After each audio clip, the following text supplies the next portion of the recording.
Good morning, everyone. I hope you're really enjoying the PLSD Innovation Conference. I know I have. I've been in all of Catlin's sessions so far, and I've learned so many different strategies and had some really good conversations with some colleagues. So I am so excited for today and today's growth. We are going to have a 5-minute EdTech Smackdown. So how this is going to run is presenters are going to only get 5 minutes. And if they go over the 5 minutes, I get to come on the screen and I get to kind of shove them off the screen and tell them their time's over. So it's going to be quick. It's going to be fast. You're probably going to be overwhelmed by all of the different tips, tricks, and strategies that you're about to learn, and that is okay. So make sure that you come back to this recording. It's going to be at the same YouTube link as before. And don't worry, everything will be recorded. Same with the other 2 sessions, they're also recorded. So if there was someone you wanted to see or an idea you wanted to hear about, those are all recorded. So again, we have to stay to our 5-minute limit, which will be a lot of fun. This session is a part of the blended learning track. And so you're going to hear different strategies for online and in-person learning.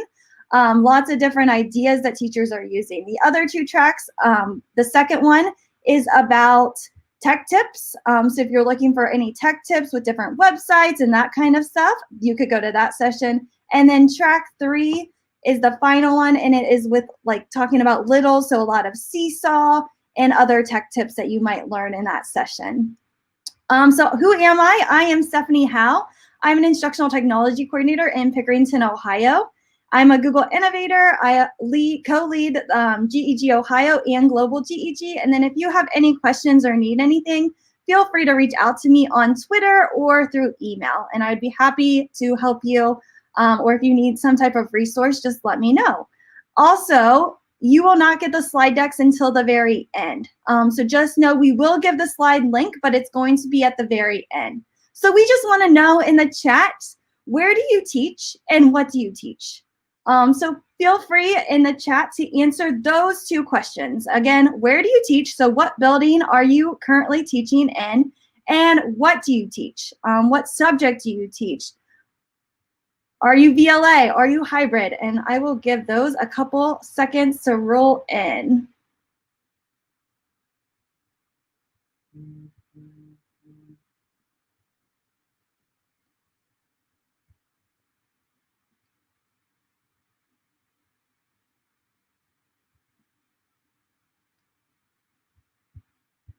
Well, we have a ton of people. So we've got Megan here.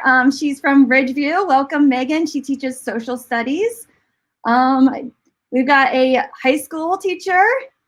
Melissa Elm is a spec ed at Tollgate. Becky Murphy is at TGMS.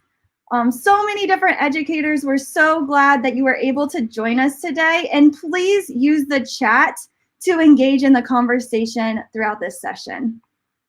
Here's the agenda, and again, this is going to go quick. And in the chat, let us know what session are you excited to learn about today. So here is the agenda for today. You get me right now as an intro. Shannon Moore is going to come on next. She's right behind the scenes and is ready to roll.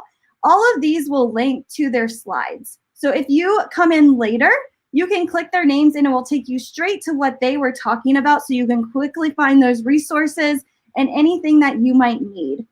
We've got Google Meet breakout rooms. We're going to be talking about how to differentiate in those breakout rooms. We've got growth mindset for students. Flip it now, flip it good. We've got check-ins with Google Forms. We've got the grid model. And we got getting students to read at home. We also had a cancellation, so Carrie Bauckham will not be here, but you guys get me, so that's super exciting. So it's going to be a fun lesson. We have thin slides with John. Inclusion 3V from learner to felicitator, and then we have virtual escape rooms and agendas. So again, let's see what sessions we have that people are really, really excited about. Oh, flip it good. Yeah, that's going to be an awesome one. Whitney Anderson is amazing. So I really love hearing her. She's also in the chat, so make sure you say hi to Whitney. She's right here. She's from New Mexico. Getting students to read at home. I know that's a huge, huge challenge. And thin slides with a question mark. Oh, you're going to love thin slides. It's a quick 5-minute session. All right, my 5 minutes is up, so I'm going to kick myself off the screen, and I'm going to bring on Shannon Moore. Shannon is an amazing high school teacher, and she has a passion for educating students and working with other educators. I learned so much from her, and I'm glad I have her in my personal learning network. So go ahead and take it away. So excited to be here. Hi, guys. Like Stephanie said, I'm from California, specifically right smack in the middle. I teach high school English and speech. I'm a site tech coach and also an English department chair.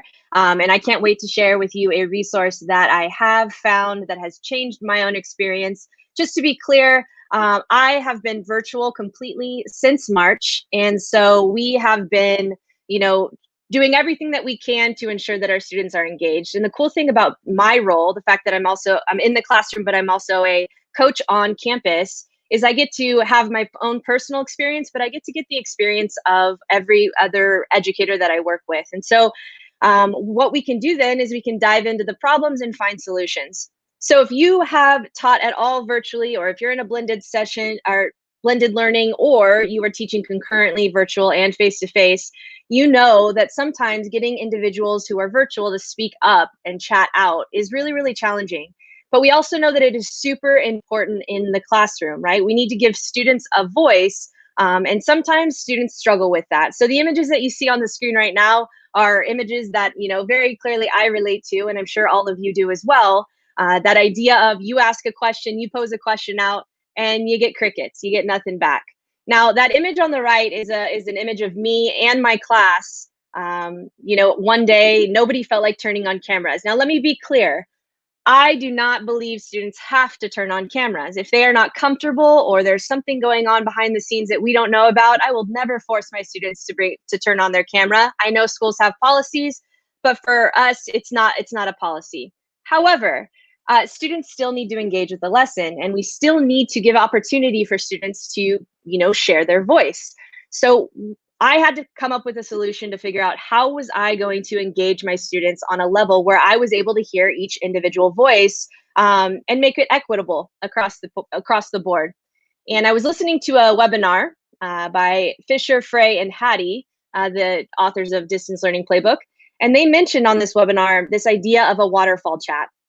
And that was the solution. If I can get my next slide. All right, so the waterfall chat's a really interesting thing. What it does is it allows every single student to share a perspective on a posed question by the educator, okay? Now, I know if you're like me, you know that sometimes when you ask students to respond to a question in the chat, they will wait, right? And you'll have those really bold, extroverted students pose their answers, and then a lot of the other students will kind of just piggyback on what they said. And so you're not getting a lot of original idea. The waterfall chat kind of alleviates that issue. What it is you pose a question and you give think time. That's super important. You want to give students the opportunity to really dive in and think about whatever question you're posing. Okay, so you provide that think time. I am always very vocal about it in the top. You have a minute and a half to really think about this and craft your answer.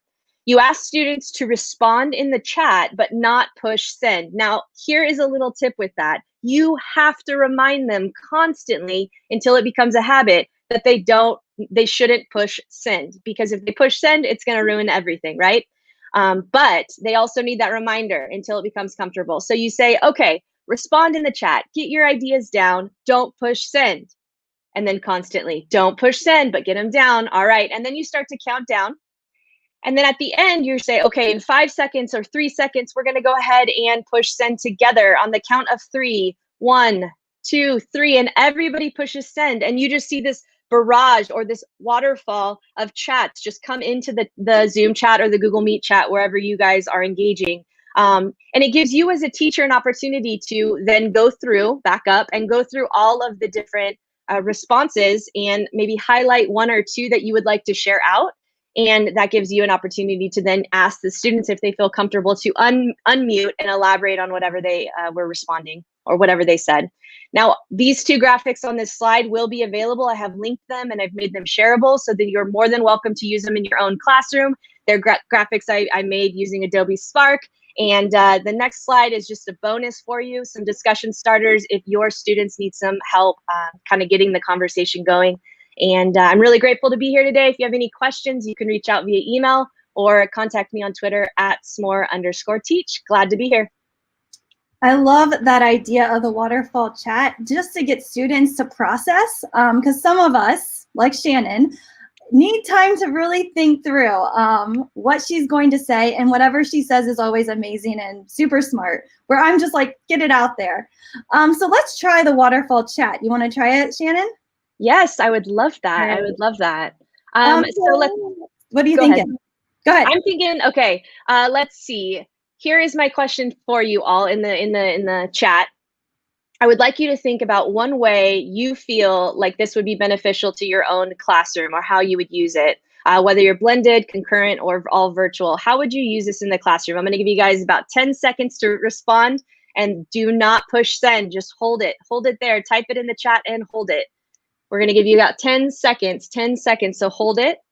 What is one way that you potentially could use waterfall chat? All right, we're all going to push send in 3, 2, 1, go. Let's see them. Let's see them come through. Let's see if they can follow directions, Steph.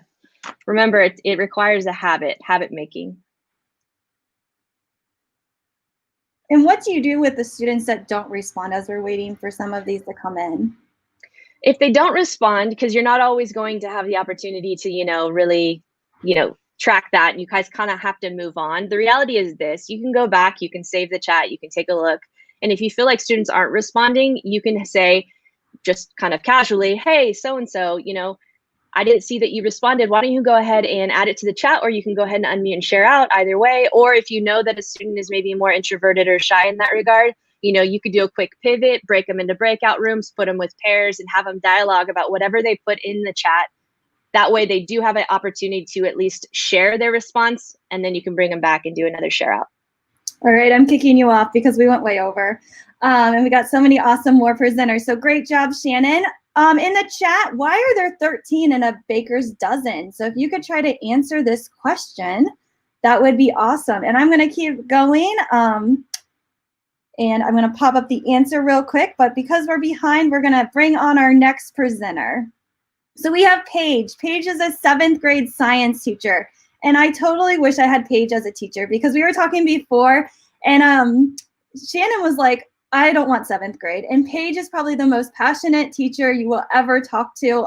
She loves students, and she's very patient with them, and she just loves them. So welcome, Paige, and go ahead and share your next strategy. Paige, you're muted. If that isn't the story of a virtual teacher's life, right? Hi, everyone. I am a 7th grade science teacher at Ridgeview. I appreciate the kind words from Stephanie, and I appreciate all of you joining me here today. Today, I'm going to talk to you all about Google Meet differentiation. And one of the things that I want to start off by saying is, this virtual situation that we're all in right now is a difficult one for everyone. And we are now facing not just a situation where we have to adapt our teaching to meet every learner at their needs, but now we are having to do that in a whole new setting, which is through virtual learning. So some of us might have come up with a couple of mental roadblocks that we're telling ourselves, because this is a difficult time and this is a new challenge. So a lot of times we might say to ourselves, oh, it takes way too much work, way too much time to get this virtual differentiation started. An alternate route to that kind of mental thinking is thinking about using collaboration with your TBT and your small group of your professional learning network. Another mental roadblock we might face is that it's not the same as it is in the classroom. And my challenge to that roadblock is that that's awesome that it's not the same as it is in the classroom, because you have more time and the more ability to work individually and meet with students one-on-one or in even smaller groups. You can change your grouping size now to include kids from first period, third period, and 7th period who all have the same deficits. So you're able to kind of squeeze those kids together so that their deficits match each other in a more appropriate way. And of course, we always, when trying something new, don't know exactly where to start. So my detour, or my alternate route to that, is use some familiar tools, and let me help you out with that. If I can have my next slide, please. So when we're talking about Google Meet breakout differentiation, the first thing that you want to do is do what you always do when you differentiate for your students and set up tiered groups. You can do that using assessment or Google Forms, which you'll learn about how to use those Google Forms later in another presentation with another presenter.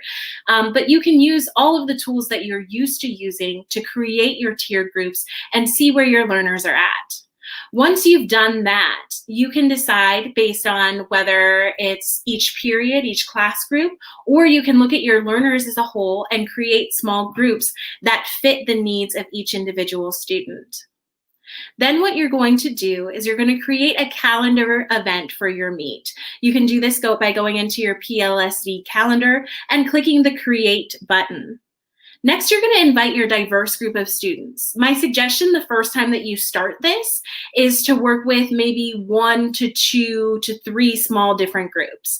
My first time doing it, I used 2 groups of students, and that allowed me to kind of test out the waters with differentiation and breakout rooms while still giving time to each group equally.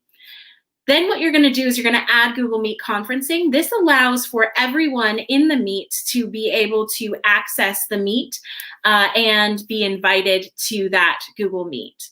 And then finally, attach the helpful documents into the Google Meet agenda. These can be things like the links that you need to provide to students to access your activity that you're going to use. I use Padlet very often. It can also be agendas or helpful scaffold tools like vocabulary definitions and or terms and information or video links from YouTube to help build that knowledge and schema for those students.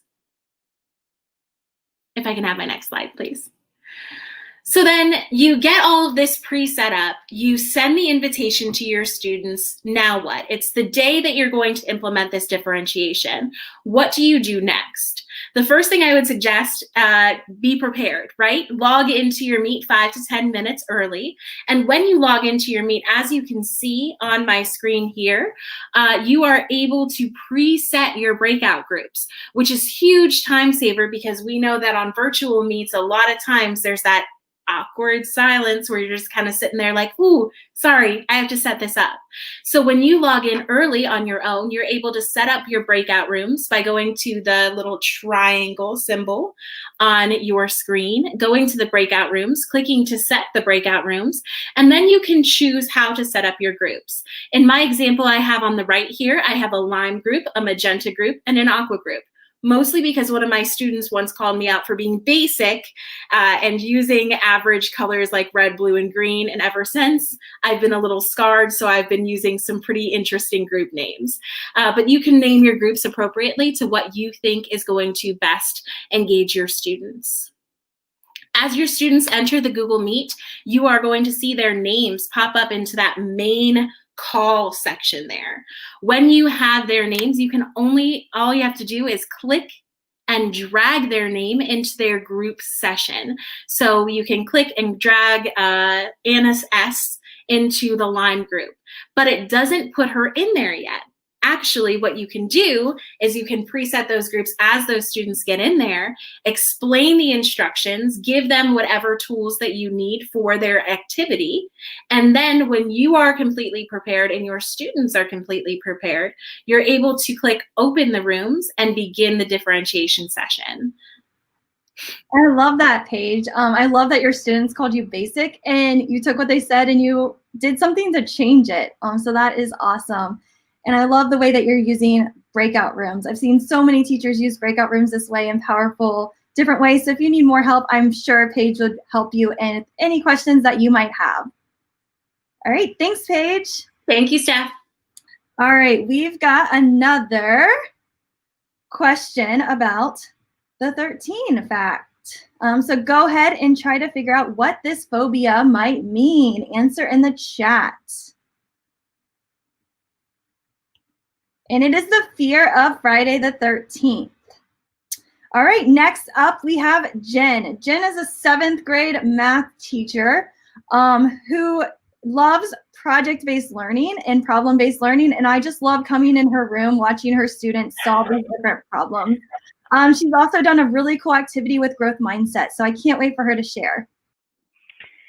Thanks, Stephanie. Yes, my name is Jennifer Kirk. I teach at Ridgeview, and I am teaching hybrid this year. So we get half our students half the time. And I'm a gifted intervention specialist. And in all of those classes, no one told me that some kids just don't like math, which, you know, weird. But they also didn't teach me that there's actually kids that are not motivated. And so I did my capstone project with my master's program on how growth mindset can actually motivate the underachieving gifted students. So if you could go ahead and switch to the next slide for me.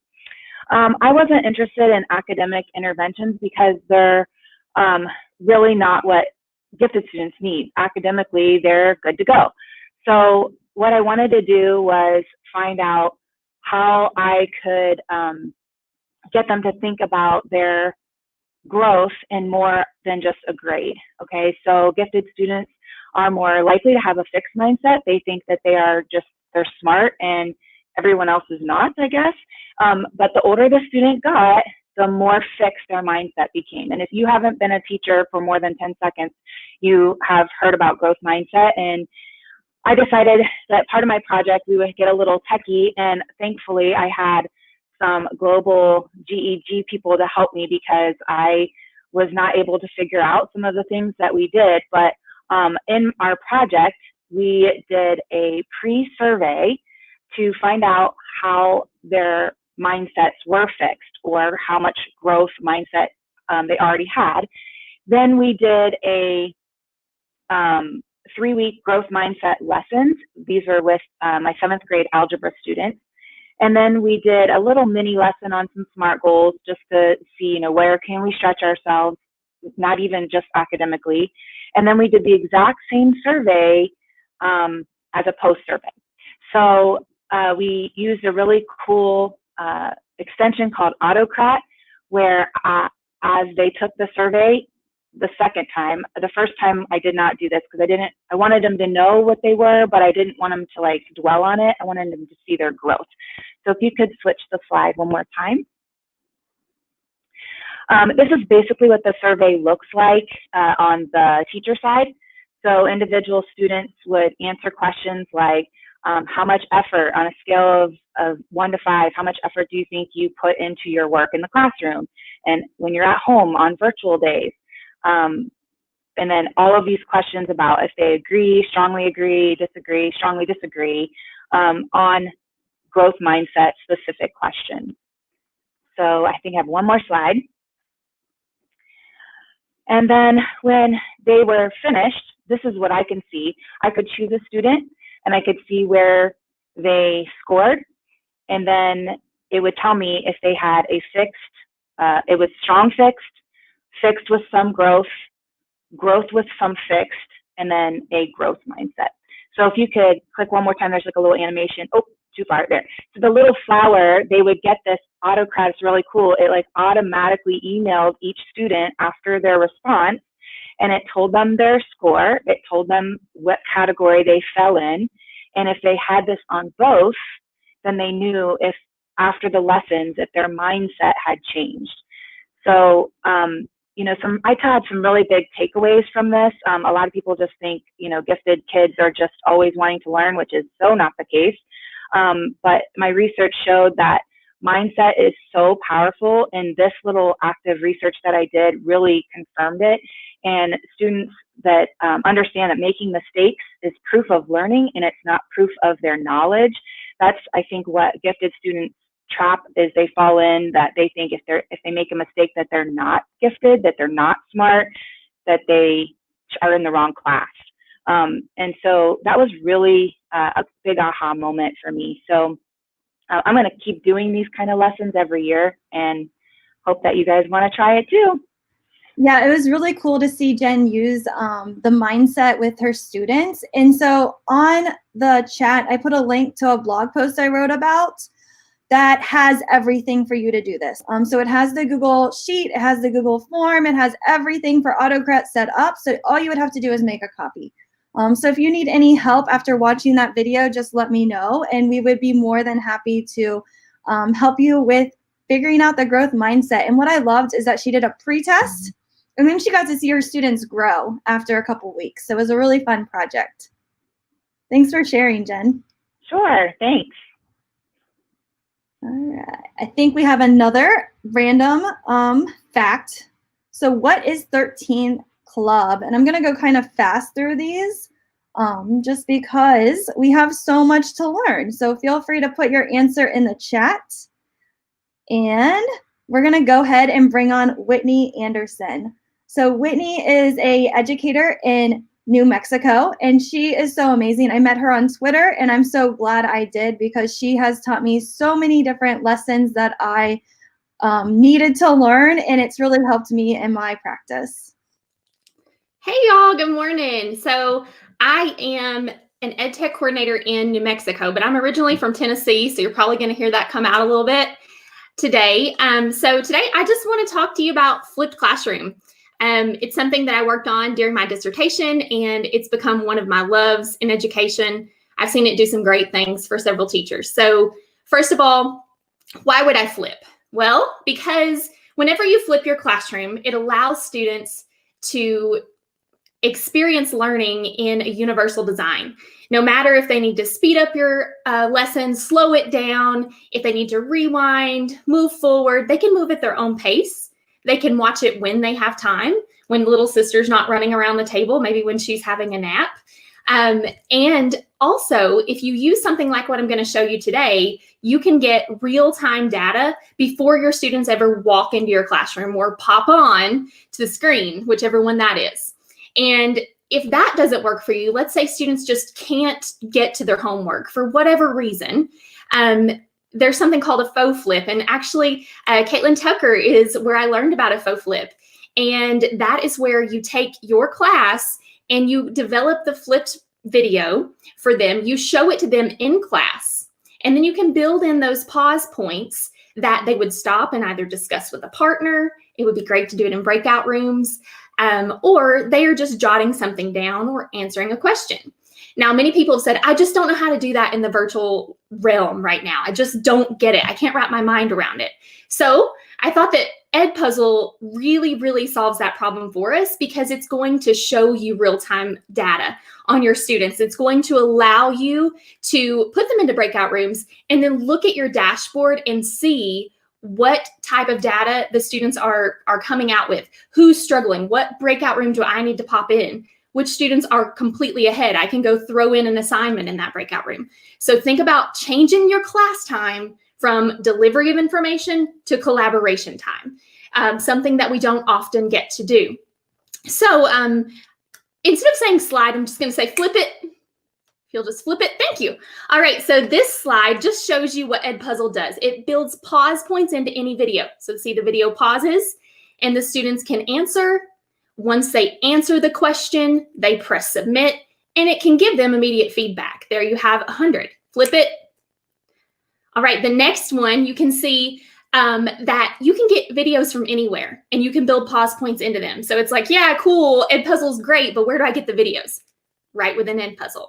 Epuzzle is completely free. You can do up to 20 videos in the free version. And if you go above that, you can pay, or they have an awesome program where you can refer a friend and earn space. So all of these listed here are different platforms that integrate with Epuzzle, and you can search for videos within. Then you just click and add pause points. Flip it.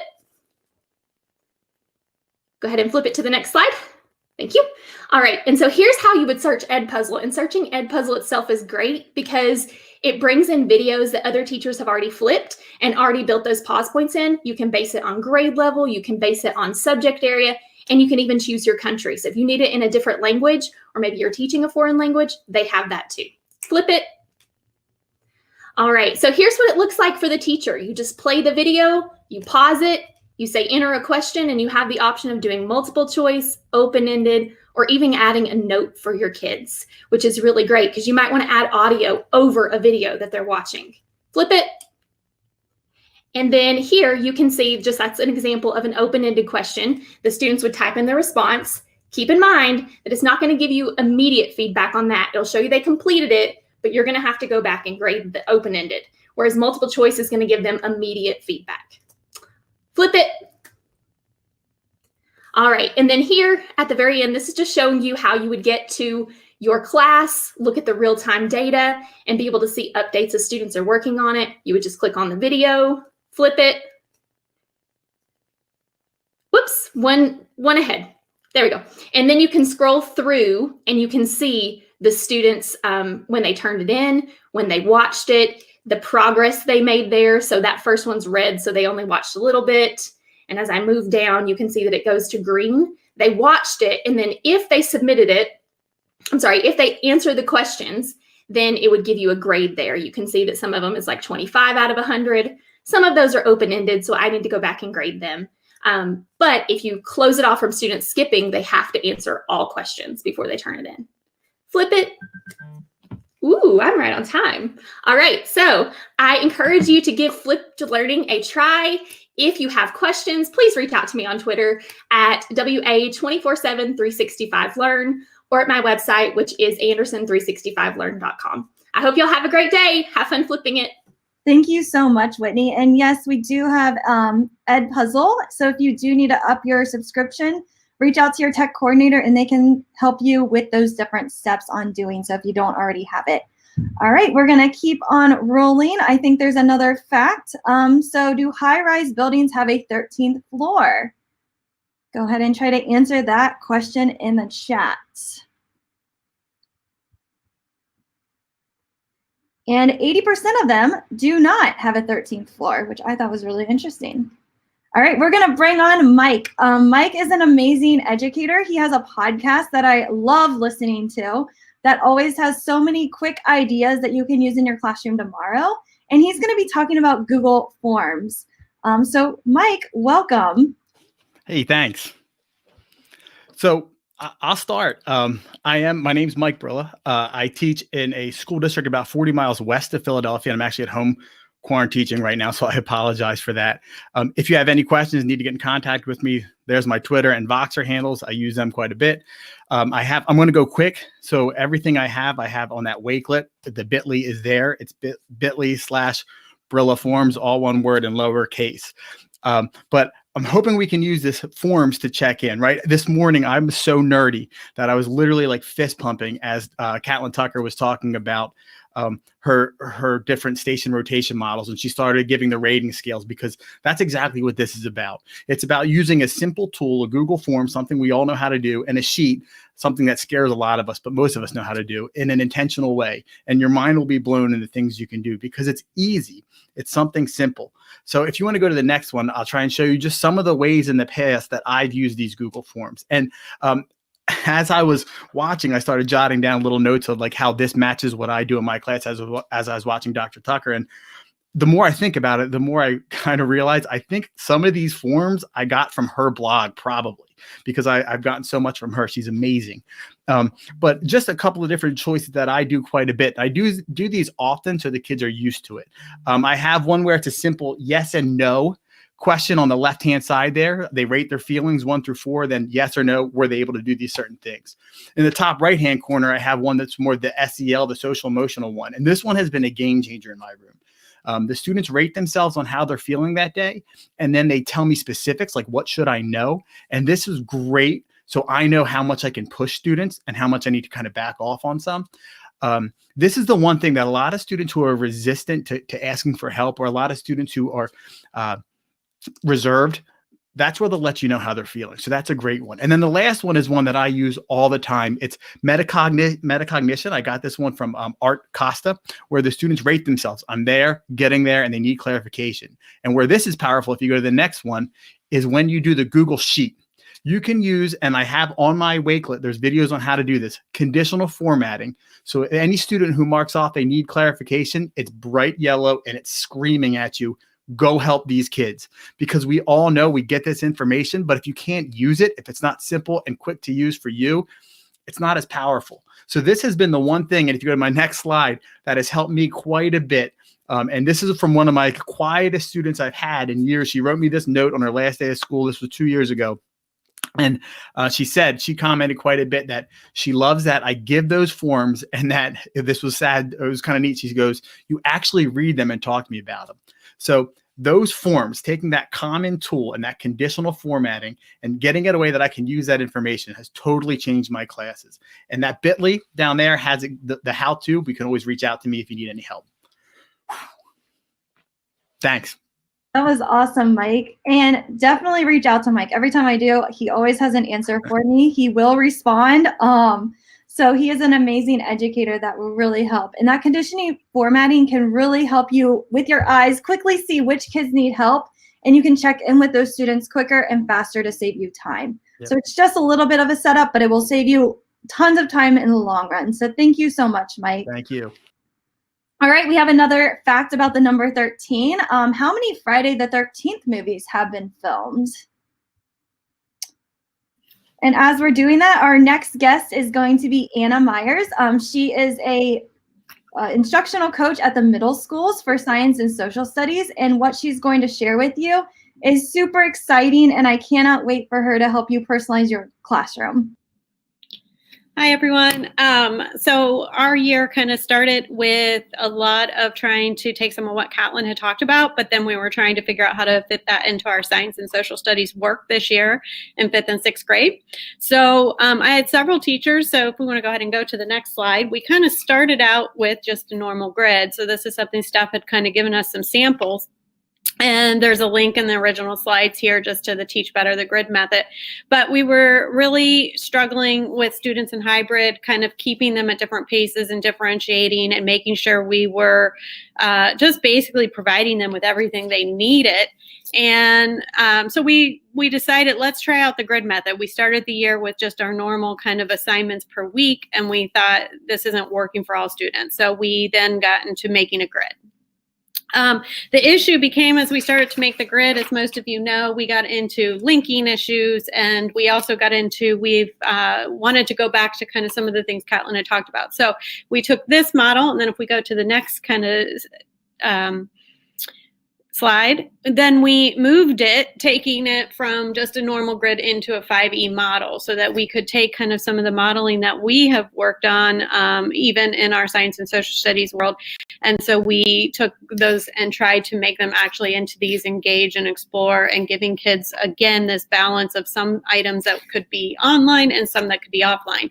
And so then we kind of hit a roadblock. We had kind of our instruction. This was the nice part. We had, for each content standard, we basically planned out our entire unit so that we were planned out. We didn't have to worry about it. But then the issue became when we started to want to push this out to students. We had students this year in A cohorts, B cohorts, just in all different situations. And we were struggling to figure out the best way to link without recreating different links, different classrooms, and all those things. So with some brainstorming with some teachers and with Steph, we came up with our next step. So we kind of, again, trying to juggle all of these things. And what we ended up doing was, on the next slide, we took this grid and we actually just made each grid into their own Google Classroom. What we ended up doing was we created at the top kind of their tracking sheets, and then we also put a copy of those original unit plans, which really became more for us as teachers. And we divided each of these into their Engage Level 1, Engage Level 2, and so on, or Explore Level 2. And so we took all of that work and put it into a classroom. What this did was, one, it allowed us not to have to create a bunch of links to different places. So students could all go to one place. We had to post one time.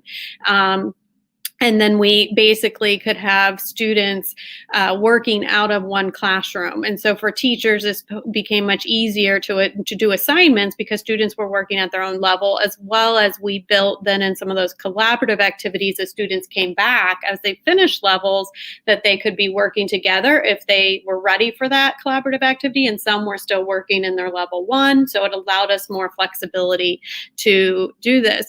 The other nice part about this was the teachers could work together, and all they had to do was if they wanted to share the classroom, all they had to do was make a copy of the classroom. And so now we've got teachers collaboratively working together, basically, whether than on their own in isolation, which we do often in teaching, and now we're working together and saving some time.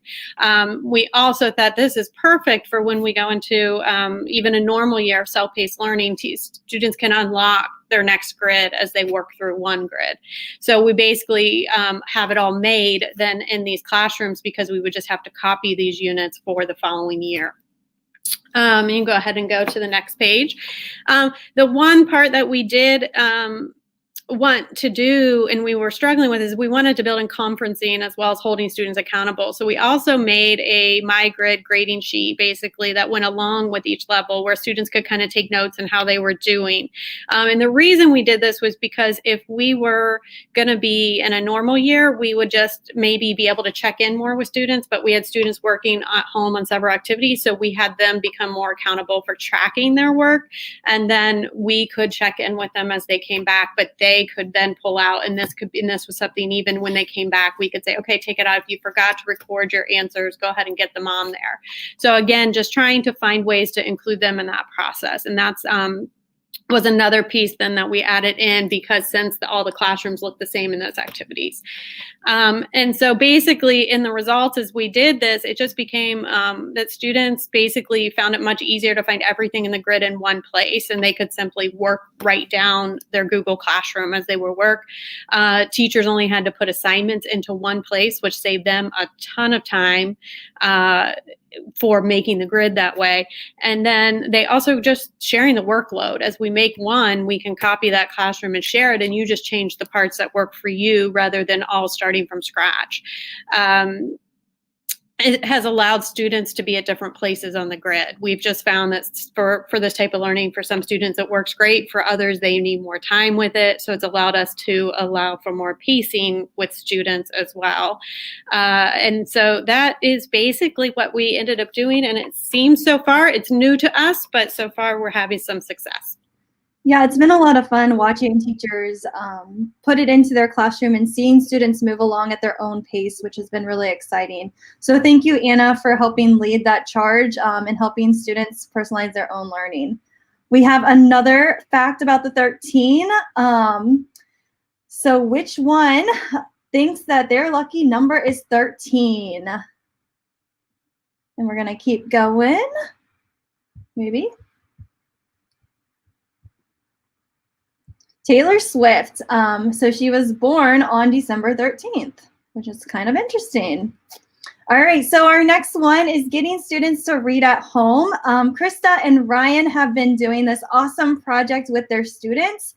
However, they both were not able to present today, so you guys get me. I told them we have to share this. Even if they're not going to share it, I'm going to steal their idea and share it. So what they're doing is super exciting, and it really is working. They're using their hybrid days and virtual days to the greatest potential that they could use, and using the time so wisely. So I'm going to go ahead and share a video that Krista has created. Hello, I am Mrs. Messner, and I am a teacher at Ridgeview. In this video, we'll be going over Chapter 1 and listening to the audio recording of The Outsiders by S.E. Hinton. You will need your book, you'll need a pencil, and if your teacher gave you some kind of notes or a cheat sheet, if you will, about the 6 fictional signposts, I would have that out. All right, so I feel on page 62, so go ahead and turn to your book on page 62. I think we have some contrast and contradictions I would like to talk to you about, the signposts.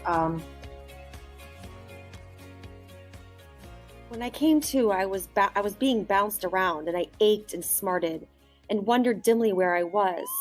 I tried to think, but there was a high-pitched screaming going on, and I couldn't tell whether it was inside my head or out. Then I realized. The nurses wouldn't let us see Johnny. He was in critical condition, no visitors. But Two-Bit wouldn't take no for an answer. That was his buddy in there, and he aimed to see him.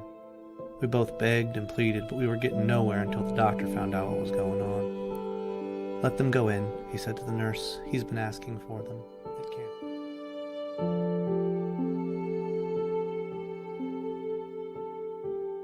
The feels. I mean, they're so real. So on page 98, I think we have to pause here. and mark another signpost. This is a huge aha moment on page 98, and it's that second paragraph.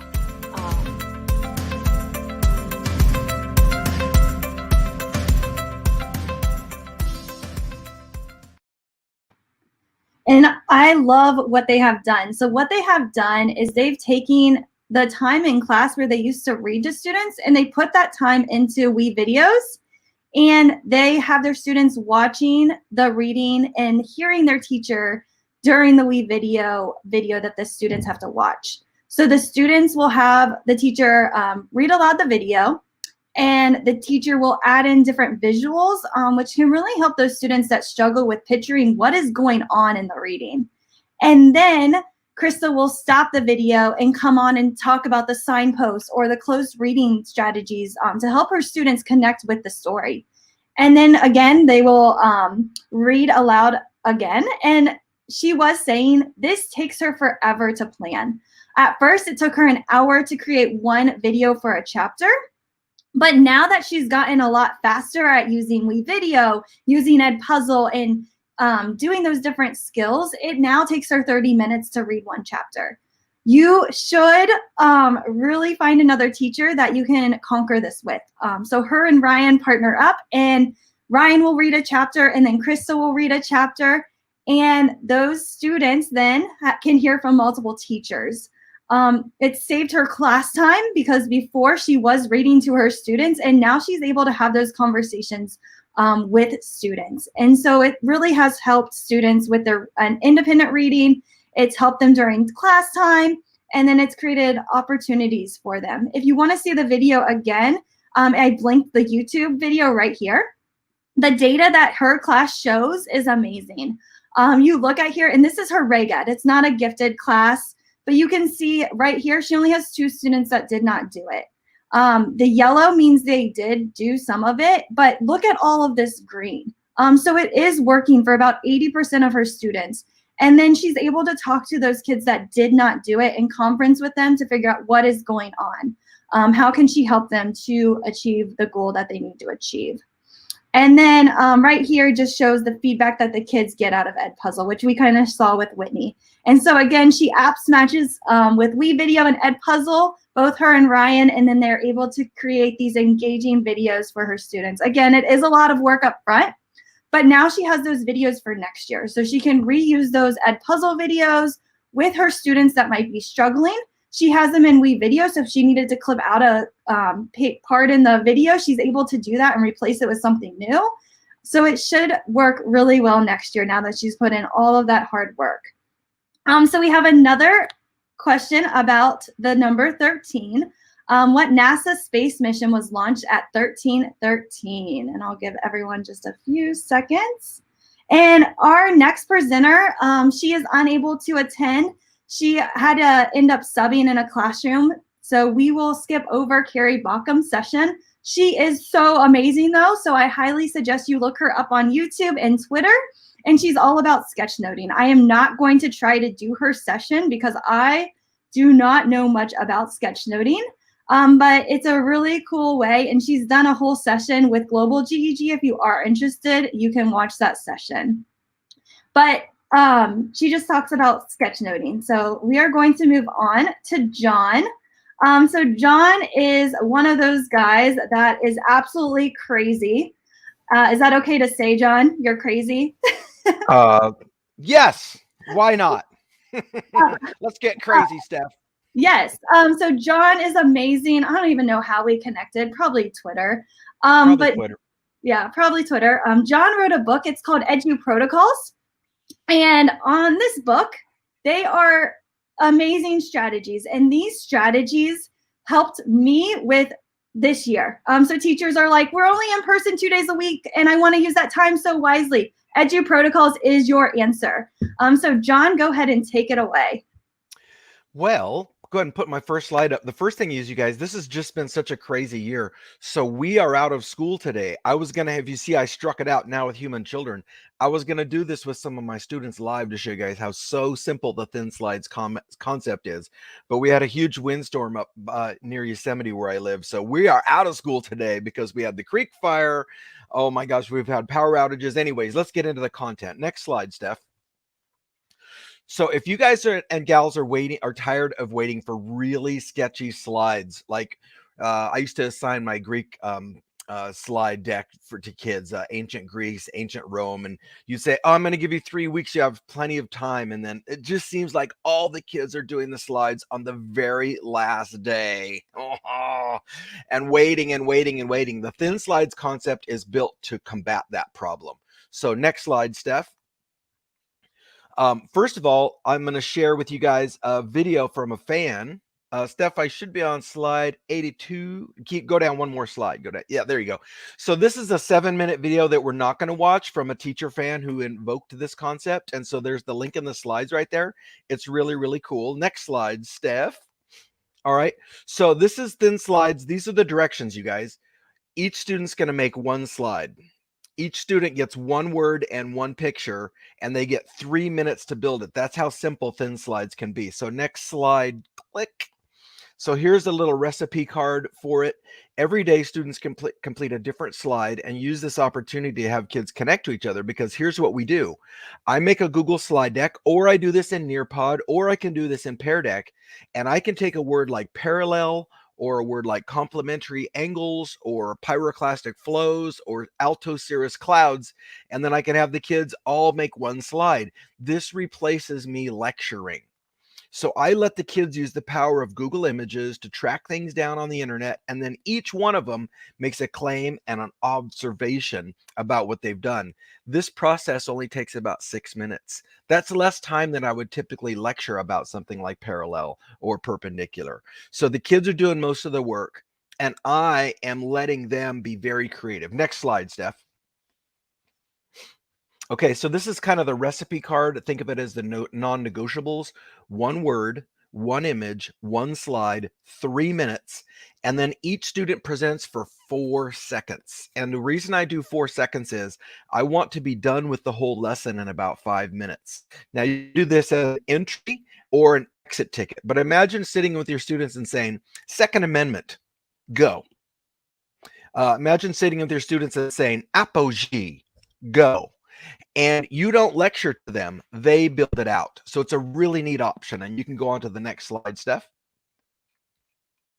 And so again, here's another visual. Students address the prompt or question with one picture and one word. They get 3 minutes of work time, and then each student makes a claim or an assertion. Now we start getting a little more technical, right? So claim or assertion.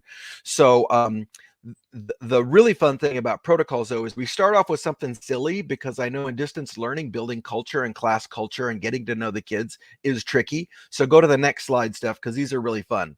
Imagine this on your first day. A food people should not eat. Ready, go. This way, we're using the students' innate knowledge base. They're not having to search as much as find things that represent, like some people may say Miracle Whip and other people may say Twinkies, but you're establishing the flow of the game, right?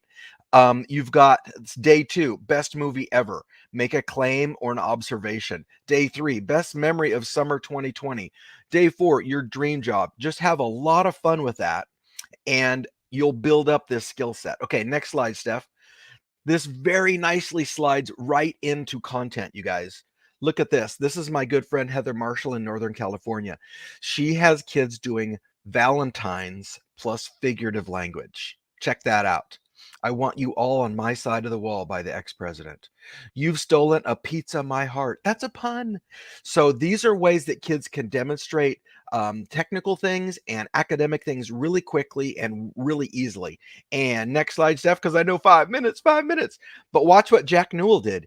He had 10 minutes to kill after doing a cyber sandwich on Explorers. So he flipped the thin slide into an exit strategy. One picture, one word that would describe their explorer. Now dig this. 4 minutes later, he had 100% engagement. and great explanations for words like resilient and courageous. So think of this as the good old KWL process, except we're engaging slides and visuals, and we're letting kids use the internet to tell us what they found, and then follow it up with a wonderful Socratic seminar. Because I'm telling you, once kids have a picture, they'll want to talk about why they picked it and how they picked it and what they think they saw. Okay, Steph, next slide. And I'm moving towards wrapping up.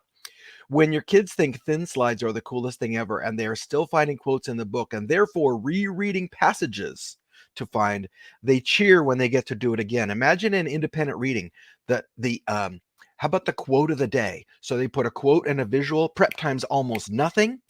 Engagement super high. Your gate kids or your enhanced kids are going to be going crazy because they're going to be doing cool things. And I can speak from personal experience. My SPED kids are fully engaged in this process. And then Steph, I got one more wrinkle, and I don't know if I added a couple of slides. Click down and see if there's that. Okay, keep going. Keep going. I don't know if I made them in.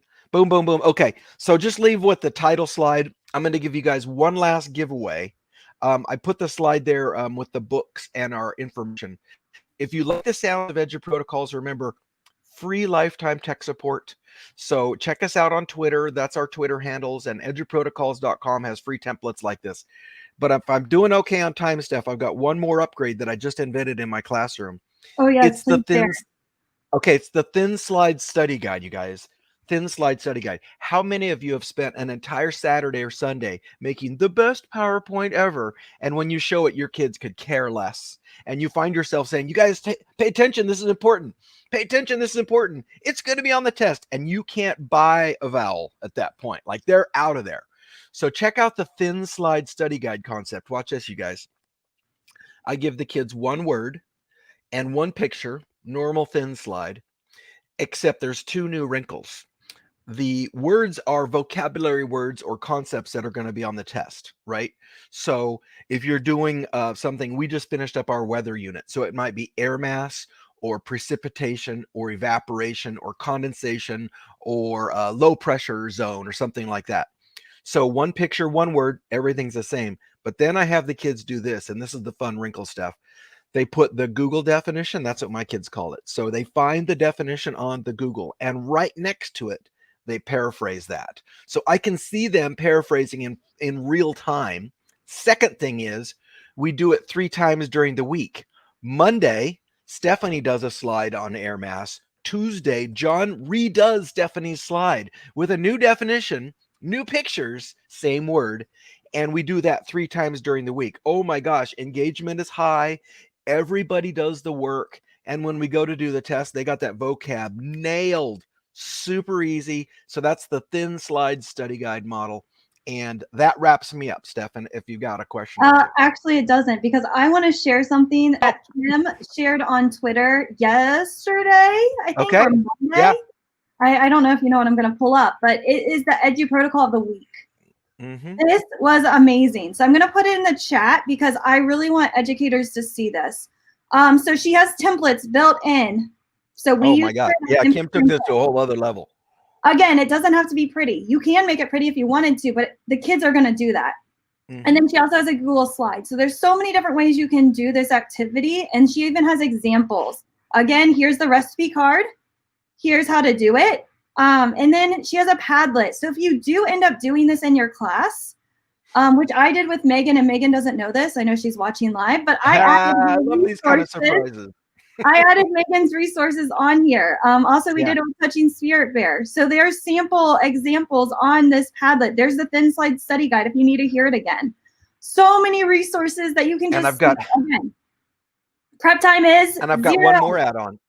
Yeah. And if you're a Nearpod person, just do a collaborate board. You're done. Just do a collaborate board. One picture, one animated GIF, done. And there's no stealing slides. If you're a Pear Decker, you don't have collaborate board. But guess what you can do, Steph? Draw it slide. That's all you got to do. You would thin slide, draw it slide, add a picture, add a word, bam, you're done. It's so easy. And here's the key. How many conferences or presentations have you guys gone to over your careers where the person says, the kids should be working more than us? And everybody goes, yeah. And then we go back to school and hand out worksheets and we're back to correcting. This is how you make that jump. Get them into thin slides. And if you like that, then you can easily jump over to Cyber Sandwich and Iron Chef, which is the same basic concept. It just takes it to a deeper and richer level. And Stephanie, I see you guys doing the 13th thing. I just want to say this is my 13th. I don't believe in superstitions because I think they're bad luck. Oh, all right. Well, thank you so much, John. I know we went over, but thin slides are seriously your go-to for Monday.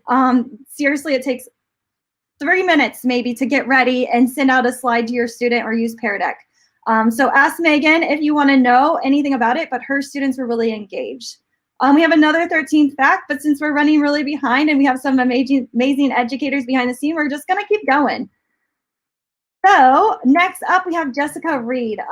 Jessica and I connected through special education. She has a passion for inclusion, and I just love her heart. And because I was an old spec ed teacher, I have the same passion. So I just love talking to her about spec ed. Thank you so much. If you hear the bell by accident, it's because our bell's about to ring, and I'm teaching, or like I'm right before I go to my own inclusion classroom. But we're going to talk about inclusion tricks and tips real quick. And my Twitter, if you have any questions, is at Kentucky Girl in Alabama. I love to talk about collaboration. I'm in the process of finishing my first book with EduMatch. Hopefully it'll come out sometime at the end, maybe next year, about collaboration. So super excited. It's my Google Innovator project. What is inclusion and how can it help me? Inclusion is a classroom that has both general ed students and special ed students, and it's usually a place that can lead to collaboration between two teachers or a teacher and a parapro, and it can be awesome. I know it can often end up in heartbreak or wanting to be divorced, but I promise you, if you do it right, it can be an awesome experience for all. You're good. You can go ahead. All right, so how do we do this? How are some effective ways? Because you're like, yeah, that's great. You know, they come in, they leave. Okay, inclusion is there. It is in your IEPs. If it's co-teaching, it is a legal document that says, hey, you have to have 2 teachers in that classroom. Here are some ways you can do this, even virtually. Google Classroom, this can serve as a place to serve as a hub for all of student work. You can have a teacher, both teachers be the co-teacher, and then you have access to everything. You guys can split who does what, who posts what assignment. As long as your communication, that's the biggest key. Google Sheets, this is one of my favorite things to actually do, is I'm our lead SPED teacher. I was actually just looking at ours, and I have every single thing that's SPED for our class, our ESS, for our grade, or our grades in one place. It's one document, everybody can have access to it. If you are a team lead for a grade level, you could create a Google Sheet with all of the standards, or if like you're an English lead, if you're in the middle school or high school situation, covering all the different standards. What standards have you not covered? What have you? Where do you need help? If you have a Google Sheet where everything is in one place, it can make life a lot easier for everybody. You can always plan together. That is the biggest thing. And I know that's a hard idea to do because we're all throughout the day very spread thin. But if you plan together by using Google Calendar or even just using a Google Keep, which is very similar to having a refrigerator board. I tried to have a Google Keep with my husband. He doesn't appreciate it. I do, because it has this honey to-do list. But even if you just do it with your co-teacher, for 20 minutes, you guys can figure out who's doing what, whose parent have you talked to, whose teacher, you know, blah, blah, blah, blah, blah. Just information that can keep you both in check with each other. The biggest other thing about it is just figuring out which co-teaching style works best for you. Is that going to be where both of you are working together? Is it station teaching? Is it, I promise you, it's not where one person is teaching and the other person is sitting in the back on their computer or sitting in the back playing on their cell phone. The kids need to know who both of you are. The kids need to know, hey, we're both here for both of you. We're all here. Blah, blah, blah, as I'm getting caught up fast. All right, what else is there? These are just some ideas for collaboration with students. You can do a Google site. I really like the idea of having the students create study guides and notes for themselves. If you have a gifted classroom, this could be something that you could have them do. It's just to extend their knowledge and get help other students. You could, one of my favorite things to do is to take a Google site and have the students be like a PBL learning, project-based learning, where they maybe are coming up with an invention and it's cross-curricular. You know, in English class, you're writing copy, you're coming up with the commercial. In tech class, you create the commercial. In math, you guys are talking about economics and how much it costs, goods and all that kind of good thing. You can have the kids create a Google site. And what they can take from that is once they create a Google site and it's safe in their class, safe in your school, maybe 10 years from now, they become a plumber and they want to create a Google site where they list their information, calendar, hey, can you get in touch with me? And they're like, oh yeah, I remember doing that Google site. Anything that we can get our kids ready for the world is going to help them, and they're going to remember it. And last but not least, if you have a Google slide, you can create a share deck. This is really great because I love Edgar Allan Poe. It's one of my favorite things to do. My kids, we did the Raven. We had a share deck. They had to tell me what they thought about the Raven and what it meant. And it was just a cool, neat overall project. Just because I'm a resource teacher, I still try to have my kids do the same kind of activities, just a little more modified. So, and that's it. And literally caught by the bell. That was awesome. Great timing with that bell. It really worked out. Thank you so much, Jessica. I know we have to let you go to get to your class, but thank you for sharing your special education expertise. We're going to skip this fact because we got more learning to do.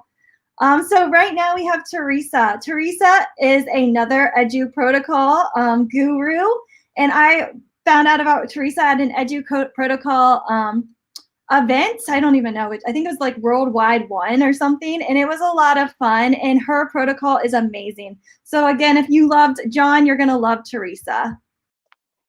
Thanks, Stephanie. I cannot believe you are a goddess for pairing me with Jessica and John, because Jessica, this is my Google Innovator project, and it morphed into an Edu Protocol working with John. People ask me, what book is this in? Well, it's not in either one or two yet, but I have given you, go on to the next slide. This is the recipe card. Let's see, this is the recipe card for it. And then my next slide will give you the bit.ly where you can access the slides for my entire presentation. Okay, back to the recipe for just a second, and then we'll hang on the other one. Okay, recipe. It's literally an image plus analyzing it with just the facts, an objective description of what you see so that everybody in the room can agree on what they see. Then you put on your 3V glasses. V stands for view, point of view, and you imagine what somebody who really approves of the image is thinking and assuming. Then you imagine what somebody who really hates the image is thinking or assuming, and then you just ask questions about it. And this is to me is like the secret of life, because what this does is it gives kids daily critical thinking practice. It promotes empathy, where they train themselves to see another person's point of view.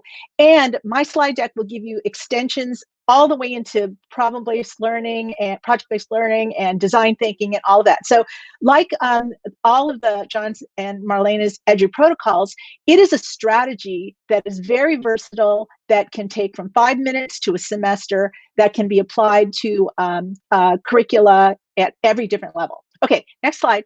This one has the bit.ly. Go back to the kitten. And Stephanie's going to put this in the chat also, but it's really easy. It's bit.ly innov 3V, capital V. And Stephanie, I'm going to ask you to kind of pivot here. Is there a way to show my speaker notes while we're doing the slides? If not, don't worry about it.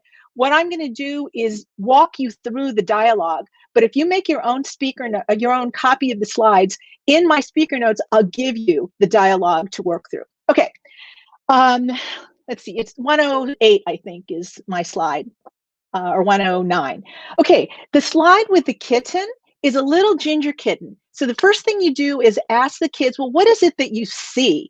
And most of them will go, well, they won't tell you what they see. They'll go, oh, that's so cute, because their first impulse is to, let's see, 107, there, okay, there we go, the kitten. Go up. Yeah, just up one more to the kitten. There we go. So they'll go, oh, it's cute. Well, you know what? That's a conclusion. Let's go with the facts, what we see. And I ask them to do the following. Tell me what you see in terms of size, shape, color, number, the orientation. This kitten is facing to my left, the kitten's right, and then background. So this is a small mammal. We know it's small because it's small relative to the hand that's an adult human. We know it's small because it's its features, like the eyes, are really big in proportion to the rest of the animal. It's got 2 eyes, 2 ears, a nose. We see 2 limbs, but we're going to assume from prior knowledge that it's got 4 limbs. So that's okay to make an assumption there. The color is kind of orangish, which in cat language is a ginger. And the background is very muted, solid. The focus is on the foreground. So this is probably a professional shot. But once more, that's a conclusion that we come to. Okay, so then you ask, and most kids stay with the kitten. What is really what's somebody who loves this image? Why? And they usually go, oh, because it's cute, because I have a kitten, or because I know its fur is really soft. Well, I picked this image because my first reaction to this is just horror. Now, why are you horrified by a picture of a ginger kitten? Well, when I was in high school, I read a book, or elementary school, called It's Like This Cat. And long story short, the teenage protagonist was in the home of a crazy cat lady. He stepped backwards, heard a crunch, and looked down, and blood, guts, he had stepped on and killed a little ginger kitten. I know, horrifying, sorry. But it just illustrates very dramatically how you and I can look at the same image, and I can be horrified of this memory, and somebody else, no way. So then I asked kids, well, how else might somebody really dislike or be disturbed by this image? And they'll go, well, maybe they were really little and a cat jumped in their crib and scratched up their face. They get really absurd. Another negative association with this picture could be, you know what? That's just taxidermied. And trust me, there's always one kid in every class who's going to be your taxidermy guy. Okay, Brandon, that's taxidermy, Mrs. Oa. Fine, Brandon, tell me why you think that. Oh, because its eyes are very glassy. And others will say, you know what? But the fur doesn't look stiff. It looks very soft. So what they're doing is using evidence to support their claim that something is great or not so great. And then the question could be, wait, ginger? What do you mean by ginger? So always with each image, go a positive, a negative, and then a question. Let's go to the next image. Very quickly, this rhinoceros, and again, I got the whole dialogue for you there, is one that I showed, and my images were like a daily baby animal, were always tied to either current events or something in the curriculum or something happening at our school. This was the University High School in Irvine, something happening at the school. And this one happened to be a news item related to the death of the last male white rhino. And the New York Magazine actually had an article about the 2 surviving ones just about a couple weeks ago. But I found this image, and the positive would be cute. It's a cute baby, again, proportions. It's not scared because it's got 3 legs on the ground and 1 leg up. So it's probably walking. It's probably in its natural habitat because of the vegetation. But then a negative one could be, well, wait a minute, it's all alone. Or wait, I think that's a rhino, but where's its horn? So a negative conclusion could be, oh, a poacher cut the horn off, and oh, they're endangered. Well, I believe that baby rhinos come out like that, because if they didn't, then mother rhinos would never want to have baby rhinos. But that's one of those things they can look up. And then a question would be, well, what would happen if you zoomed it out? Would you see a whole herd of rhinos? It's not by itself. Would you see that, in fact, it's being chased? Would you see that there's a fence there? It's actually at a zoo. So you see the potential with this image to do the positive, the negative, and ask questions. And we actually launched into a couple of days exploration to practice design thinking, where our question was, if this species is going extinct, what can we do to preserve the species? And the rest of my slides will give you, how to lay that out with students. Let's see, next image. I'm just going to go through this really quickly because seriously, I hope you just make copies of the slides and just work through it. So this is a very timely image. Positive. Oh, it's again, probably professional because it's blurred out in the back. Oh, she's really pretty. Oh, she's wearing a mask because yay, we're all supposed to wear masks. Negative would be, oh, she's doing it wrong. She's touching her face. Or she looks different from everybody else in my school. I wonder what country this is. Or a question would be, wow, where did she get those nails? I want to do that too. But one thing that I've narrowed this down to in having kids adopt the 3V vision is asking or saying to themselves, or maybe. And if you think about it, that's sort of the world we're living in. You know, you probably have all seen the image of the Q shaman guy, you know, a week ago in the Capitol with the horns and fur and all that. So one image would be positive, would be, yay, he's making a political statement, and oh, that's an awesome costume, and oh, I follow that guy on Twitter. A negative would be horror, where he is and what he's involved in doing. And another question would be, just based on your own experience, would be, why is he all dressed up to do this thing, and what's going to happen in the future, et cetera, et cetera. You know, all kinds of things. So last slide is me and how you get more information. But what I hope you do is that you practice the or maybe in your own life, and that we can actually help improve the world. By the way, the kids are going to do it. All right. It's not us anymore. What we're trying to do is train them to be good critical thinkers and to be empathetic. And I hope that 3V Vision will help them do that. And go study some Edge protocols, because seriously, like Stephanie said, it'll make your life as a teacher a lot easier. Okay, done. Thank you so much, Teresa. That was awesome. We do need access to your slide. So if you wouldn't mind I'm sorry. doing that, and then I think we're all set. So thank you again for sharing that. I made a copy, so I forgot to make it unprivate. Okay, I'll do that. Okay, perfect. But thank you so much for sharing that. Having photos can really help with those discussions that students need to have. All right, next up, we're going to skip the fact again. I know some of you are really sad about that. But we have Georgina Dean, and she is coming to us all the way from Amman, Jordan, which is crazy because I don't even know what time zone it is, Georgina.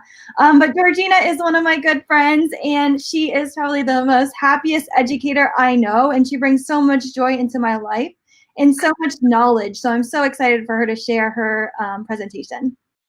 Thank you for the lovely warm welcome, Stephanie, and good evening from Amman, Jordan. As Stephanie said, we're in time zone GMT +2, so we're on the other side of the world to Stephanie.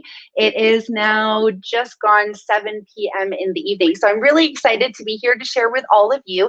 And this is just really an Ignite Share to spark some new ways that we can help our students become leaders in our classroom. So I'm really excited to share the idea of learner to facilitator. I was quite mindful of choosing the word facilitator instead of leader, because I do strongly believe that as our students and our community members become leaders, and that it is through facilitation. I also strongly believe that the more they have the opportunity to facilitate and share their message authentically and meaningfully and with passion, that it is going to support them in their leadership journey. So my analogy, as you can see here from the slides, is all about plant growth. So let me know in the deck if you ever consider, I'm sure everybody loves the outdoors and nature, and many people going green these days. So hopefully it's just like the seed. And when we plant a seed and we watch it grow, it's all about how we take risks. So I want everybody to think about,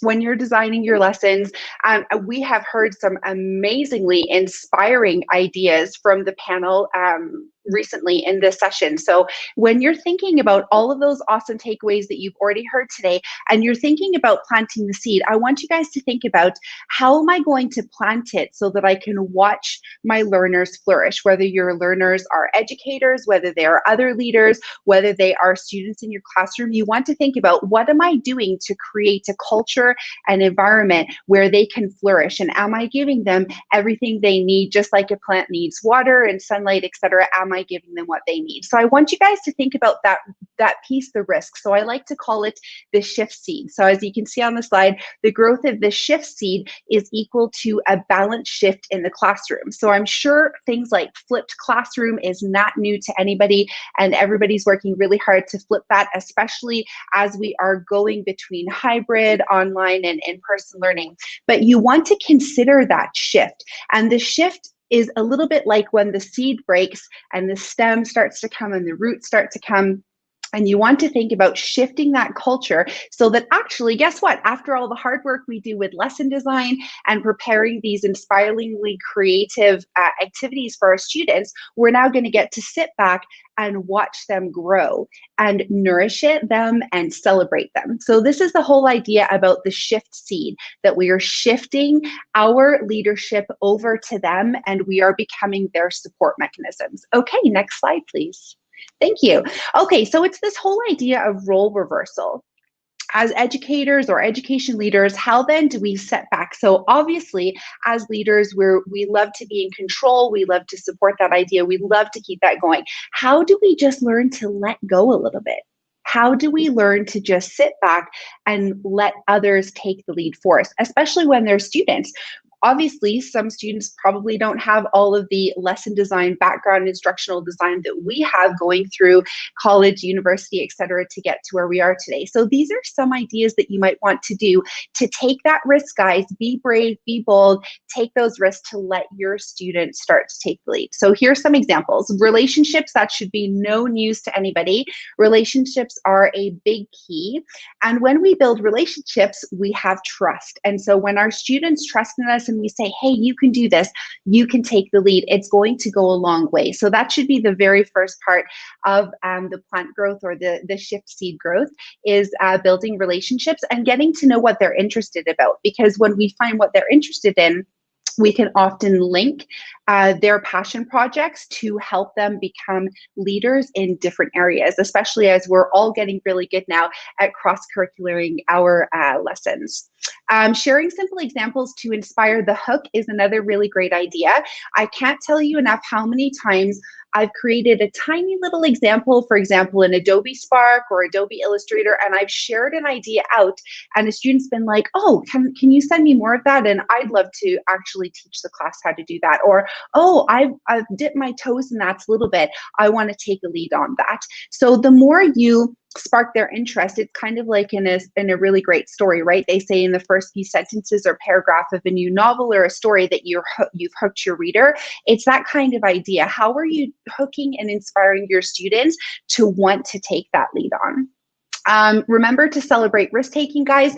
It helps build confidence. So it's great that the students will step up to bat and take that lead. Make sure that you're following it up with, wow, super proud of you. And actually, how can we go outside to make sure that we're celebrating that? Do you use digital signage in your school? Are there TVs around your hallways? Are you having digital newsletters, etc.? How can you celebrate the leadership that they have done? Surprise choice boards. I haven't seen any of these out there, but it is something that I am actually I love doing with my students. So in your choice board, if you use like an image or a GIF or something to hide your choices, when students get to a certain choice, then it's surprise you're leading this round. They would actually get their takeaway or whatever it is that they're learning about, and they would actually lead at the following station. So it's either in center rotations if you're doing it in classroom, or it could be through choose your own adventure on a Google slide deck. There's lots of different ways you could do it. But if it's a surprise, there is that element of a bit of adrenaline for the students and really, really pushes them. So you'd be surprised. Give that a try and let me know on Twitter if it works for you. I'd love to see more educators taking risks like that. Random leader picks, guys. So we have things like wheel name picker for free. You can spin a wheel. I know you guys heard from Carrie, so you can pick names out of a fishbowl, or maybe you have your sparkly hat. However it is that you do random name pickers, make sure that you do that also for leadership tasks. That works out really good. And also random leader awards. So when you think about a student leader, does it mean that they always have to be at the front of the classroom? Does it mean that they always have to be leading in a group? Does it mean they have to be leading in a breakout room? We talked about having different roles inside breakout rooms. A leader can be anywhere where somebody stepped up to support, to help, to take the lead in an activity. So wherever that happens in your classroom, keep your eyes peeled and make sure that you got your way to celebrate that, whether it's a little certificate of achievement, a little thank you note, etc. You can do those things. It's going to build confidence. It's going to make them feel like a valued member of your classroom. It goes a long way. Peer and staff nominations are really good. So let's say there's many teachers teaching your students, you can call on other teachers to say, hey, who's leading in your classroom? Because maybe they don't feel like they're confident enough in the subject that you're teaching them, but do they have strengths in other subjects? And so sometimes when you're able to collaborate with other staff members, you'll be able to pick those out and get nominations from those. Those work really good as well. Don't forget to plant the seed at home, guys. I can't tell you enough how quick 2-3 minute phone call home to say, hey, Johnny or Sophie, they did phenomenal today. They read aloud, or they came and taught the entire lesson, or they led in this breakout room, and it goes a long way. So parental praise is really important. Personalized invitations. We saw this a lot in remote learning, actually, from educators writing personal notes to check on their students, to thank them. It goes a long way to do the same thing for leadership roles. So if you notice that somebody is really strong in a certain aspect of the curriculum, you can write a little personalized note to tell them, hey, thank you so much. I noticed you've been doing really good like this. Would you like to teach the next session? Would you like to step up to bat and do a mastery group session with a different set of students? So little personalized invitations go a long way. The last two, ask for volunteers. You never know unless you ask, guys, right? So take the risk as an educator. If anybody's interested and you're not sure, you want to think about it, send me an email, let me know, comment on the Google Classroom or Seesaw, whatever you're using, and let us know. It goes a long way. Finally, make sure your support lines are there. So if you have somebody, for example, your students who are getting ready to take the lead in their classroom and they're feeling a little bit hesitant, make sure you have a buddy system set up. And it doesn't mean that it has to be a buddy system that's announced, but just make sure in the back of your mind that you always have students paired up or in small groups in the back of your mind that you could call on to say, hey, so-and-so is interested in this. Give them a little friendly peer nudge. These kinds of things will go a long way. I can't tell you enough how many of these have really supported amazing role reversal in my own classrooms over the past couple of years, and as going through coaching, because I also do some instructional coaching, supporting teachers to do the same in their classrooms. Next slide, please. I just realized my 5 minutes is probably almost up now. But guys, the main point of all of this is it only takes one student. You may not have everybody step up to bat to lead first in your class, but it only takes one. And once you celebrate that one that takes the extra lead, once the others see the benefits of what they've taken on, then others will start to take the lead as well. So be bold, be brave, and be the leader that you want them to be. Thank you so much, Georgina. And if you loved hearing from Georgina, she is on a podcast with Shannon, who you heard earlier. So make sure you subscribe to their podcast. I think it's called 3C Caffeinated? One more C. You're almost there. Yes, 3 Caffeinated Coaches. Thanks for the shout out. Yeah, and actually our second episode just launched today. So thank you for that. Yeah, check out 3 Caffeinated Coaches. Some really amazing ideas there from Shannon and Becky on episode 2. So yeah, thanks for your hospitality and keep up the great work. I really enjoyed learning from everybody earlier and looking forward to the last few. All right, thank you so much, Georgina. All right, up next we have Becky Young. I recently connected with Becky through the Google Trainer community. So let's go ahead and hear about virtual escape rooms. Hi, everybody. Thank you so much. I'll jump right into it. So if you go ahead, if we click play, I'm just going to walk you through what a virtual escape room would look like from a student's perspective. They are answering questions, and what it is different sections are going to be different lacks, basically, that they have to escape. And so you can set things up so there's some multiple choice questions in there, and they actually make a code from those multiple choice questions that they have to enter in to exit that room. And so once they enter those in, they'll click next and they'll be able to move on to the next room. And so you can do these with so many different things, and I'll walk you through how to actually set these up. You can also do it with short answers where maybe they're entering in numbers. And maybe, if they're not sure of something, what's going to happen is, and you'll see it in this example as they go through different questions, what happens is if they get something wrong, they're not able to move on. And so then they have to use those important critical thinking skills, and they have to figure out, well, which one did I get wrong? or, I'm at the point where I've looked at my resources, I'm not sure, I need to ask the teacher. And so if they enter the code and they have it incorrect, they know that something is incorrect, they have to go back and try again, and then they're able to try again, and then they're able to move on. And so it's just a really nice way to engage kids, and it's a really great way to get kids to ask questions that maybe normally wouldn't. And it makes it fun. A lot of kids, and you can have a lot of themes. This theme I had was a haunted house. And so, yep, they got into the next room, and then they can move on. So we can go to the next slide. So the skill to build then with this, if you hit next, please. All right, so there we go. Using the skill to build is something in Forms. And Forms is so much more than just quizzes. It is using response validation. And so what you're going to be doing is you can create multiple sections. And so I have in the GIF, it's running through of you create multiple sections, which would be your individual locks or your different rooms. If you were doing, like I did, a haunted house, and each room was a different place. And then each section, you're going to create, maybe 3 to 5 questions. And then you're going to add in a short answer question. And what's important is that you click the little snowman, the 3 dots on the right side, the bottom right-hand corner of your question, and select response validation.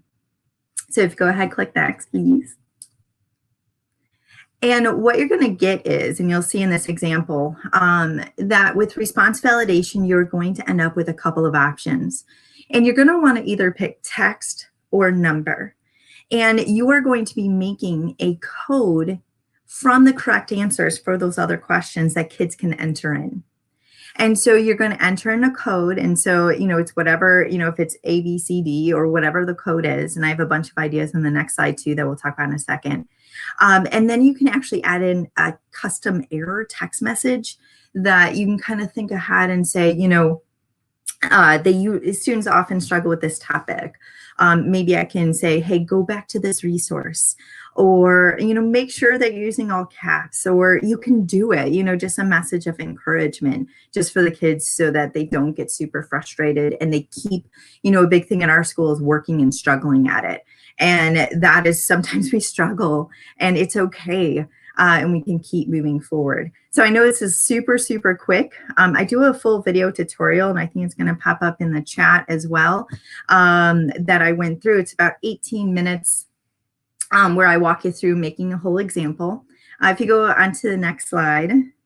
No, the thing is, you can make so many examples for the codes. You can, if you have anything that's multiple choice, maybe it's an old quiz or a checkpoint. You could do this as a checkpoint. You could do true false questions, and the code could be made up of T's and F's. You could do math problems, and the codes could actually be the answers. You can have a diagram with labels where they have to label certain things. You could have, a video. You could record a video of yourself with different questions to be answered. I was working with a teacher that at my school that teaches sign language. And she could easily sign things in the video, and they would have to enter in and make a code for this lock that is based off of what you did. You could always use short answer questions where they have to type in a word. It could be made from the first letter of each answer. But the thing with all of these is there are just so many different ways you could do this. And I have in that link that Stephanie put up, I have 5 examples that you are welcome to copy, use, modify. I also just posted them on my Twitter account as well. And so it's and you might notice this too, like dive in there, play around with it. Sometimes what I do is I make a copy and I just change the questions, but keep the codes the same. And so kids don't notice. It's just a good way. And it's a little bit different than those in-class collaborative activities, which are good. And you can always have this be collaborative too. But oftentimes with those breakout boxes, it's just the one kid that knows what they're doing that gets everybody along. And this way, it's really good for those individual kids. So I like to use this. For review, or sometimes as you're going through items. And so it's just a different way to get kids engaged and make things a little bit more fun, and go from there.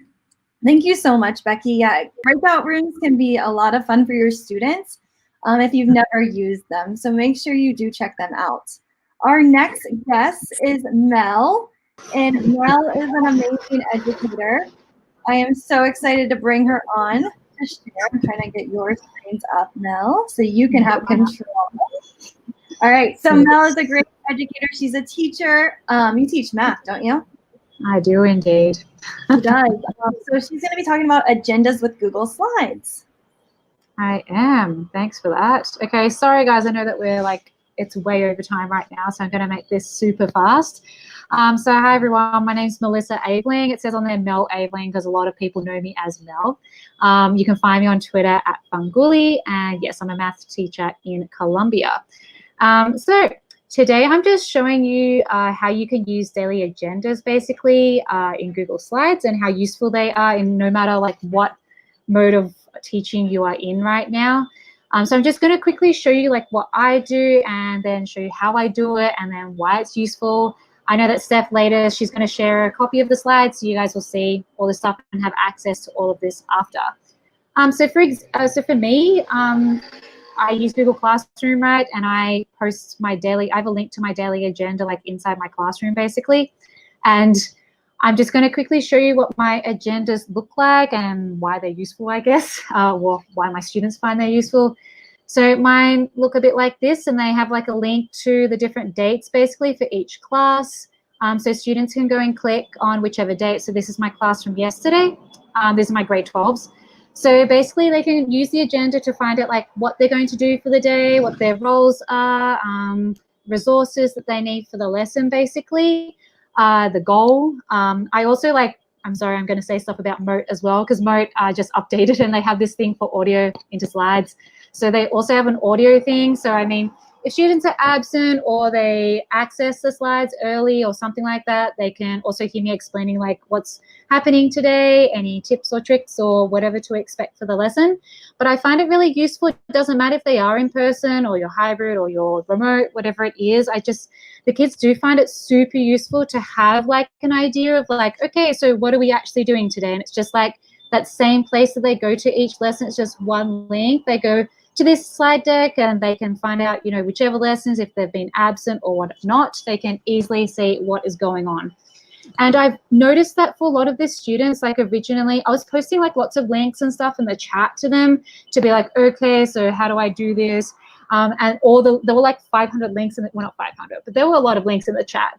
And even though I do have a linker, for example, for Sophia, okay, let's just say she's the linker and if students disconnect and come back again, she'd have to relink the stuff all the time.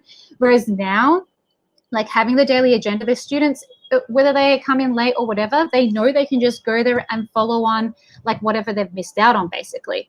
And I'll just make a note just about these roles. I find it really good to have it visual. So I have a welcome, and this is from Steph Rothstein's idea. Anyway, so if someone's late, this guy, he welcomes them, tells them what we're up to. Sophia, if for example, I do have a link that I do need to share in the chat, she will reshare it if people need it. I have Alejandra, who's a timekeeper. Basically, these are grade 12s, okay? I also teach grade 9s. These are my grade 12s. I really like having roles, responsibilities. And Isabella, she's the note taker. So basically, if anyone's absent, she will go and message them just to let them know what they've missed out on. Now it's really easy though, because they can be just go to the agenda and maybe just check the recording. They don't really have to do much aside from that. So with this slide deck, that's the first one. All of you will have access. Basically, you can just see and walk through basically that stuff. So they can go back to the start, go and say, okay, yeah, the October lesson, I forgot about that. I need to go back to that. They can also see that. I also the second link here for you guys in here where it says template for my agenda. If you guys like this sort of idea, you can use the template if you want. But I also linked in Slides Mania, who are my favorite. Paula is super amazing with weekly planner templates, because for me, I used to use these ones, which are super awesome and they're really good. They're all set up for you. You don't need to worry about linking things or whatever. They're all done, which are super awesome. I used to use this one, the file cabinet one, but because I teach 5 different classes and I had 3 grade 9s and I tried to put them on the same one, but 9O would click on 9C and 9C would click on 9R, even though it said 9R click here. So I decided to make separate ones for them and one that just lasts for the entire year or semester. so they don't have like different links for each week because they can just find the date. And for the grade 9s, I hide like dates once they've passed, but they know that they can go and access like the hidden ones if they want to go back to those. And I don't know if I still have time, but I'm just going to show you like the back, like the, I don't know how you say, the backstage of like my agendas.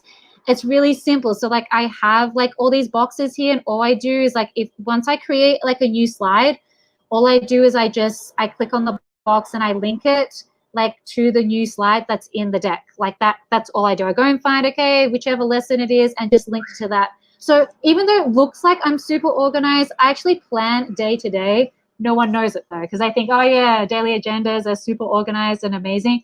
But literally, like I plan day to day. So I mean, like I just add a new slide. So I just duplicate a slide, and I'm like, okay, so this is the slide, and I just edit whatever I need to edit, and then just relink it to like the new date. That's all I do. But that just works for me. Like I understand like a lot of people, maybe they don't want to use like a thing for every single day. But for my students, they found it really useful. Yeah, so that's it, I think, from me.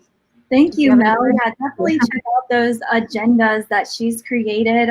Agendas can really help bring clarity to your students on what are they supposed to be doing today. So thank you, Mel, for coming on and sharing. All right, so I want you guys to think about what has been your favorite tip, trick, or tool from this session, and put it in the chat. There have been so many great tips, tricks, and tools that I plan to share with other teachers that weren't able to watch this session. Just a reminder that this was recorded, so you're able to go back and relook at any of those different sessions. And again, thank you so much to all of our amazing presenters. I think we had about 13 different presenters that were able to come on, so thank you so much to all of those different people that were able to share their knowledge with us. And it's lunchtime if you haven't already left. I know we're behind, so I said in the chat, hopefully you did go and you were able to go get your lunch and hit pause and eat while you were learning some more. But if not, hopefully you're able to rejoin us. And session 3 starts at 1 o'clock. It's with Catlin Tucker or Casey Bell. So it's going to be a great session to check in on and watch. And then make sure you're sharing your learning on Twitter. So PLSC Proud is the hashtag that people are sharing, and I've been learning so much by everybody. And here are some bonus extra donuts for you, if you would say, from different people that have shared other resources with us for our innovation conference. So make sure you check out their videos, which I'm trying to get to the slides. Let's see here. And the slide deck, after all of these amazing videos, is right here. So if you want to see any of the resources or steal any of those links or make a copy of anything, feel free. The link is right here, and we are going to put that in the chat. So make sure you add that to your drive. And if you need any support throughout this, make sure you talk to your instructional technology coordinator or your coaches, and we are willing to help you create any templates you might need or even co-teach with you. Just email one of us to let us know how we can help support you in your classroom. All right, thank you so much for joining, and thank you to all the amazing, wonderful presenters. We really did appreciate it. And make sure that you check out the next couple sessions.